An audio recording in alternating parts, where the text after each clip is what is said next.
selamat datang ke Dapur Mary. Hari ini aku mau berbagi ke teman-teman resep overnight oats. Selain sehat, rasanya juga tidak membosankan. Dan yang paling penting itu gampang banget dibuat. Tanpa basa-basi, yuk mari kita mulai.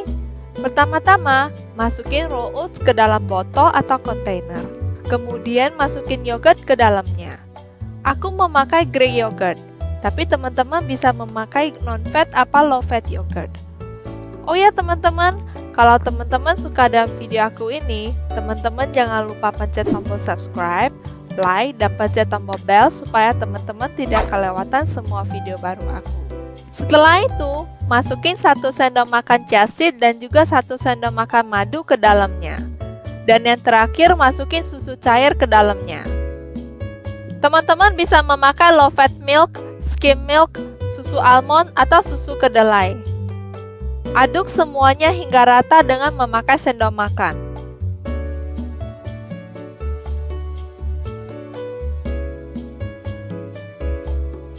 Kemudian tutup kontainernya dan simpan di dalam kulkas selama 2 jam atau overnight.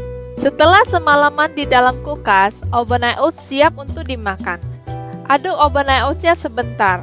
Teman-teman kalau merasa terlalu kental, teman-teman bisa tambahin sedikit susu cair ke dalamnya. Aku akan berbagi 3 variasi untuk menyajikan overnight oats. Satu resep itu menghasilkan 1 porsi makan. Jadi ini aku memakai 2 porsi untuk dibagikan ke dalam 3 gelas. Topping-toppingnya fleksibel ya teman-teman. Jadi teman-teman bisa menggantikan toppingnya sesuai selera masing-masing. Aku jamin teman-teman tidak akan bosan memakannya. Soalnya bisa dibuat dengan berbagai macam variasi.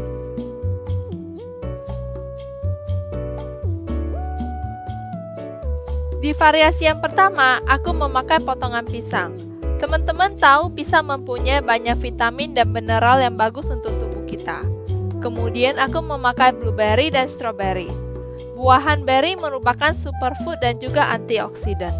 Dan yang terakhir, tambahkan sedikit almond untuk menambah khasiat di dalam overnight oats-nya. Variasi kedua, masukin 1 sendok makan Nutella, potongan pisang, 1 sendok makan coklat chip, dan yang terakhir almond. Ini variasi favorit aku. Variasi ketiga, aku memakai peanut butter, strawberry, dan juga kacang almond. Aku berharap teman-teman suka dengan video aku ini. Teman-teman bisa komen di bawah resep apa lagi yang teman-teman pengen aku buat di next video. Thank you for watching. Bye guys.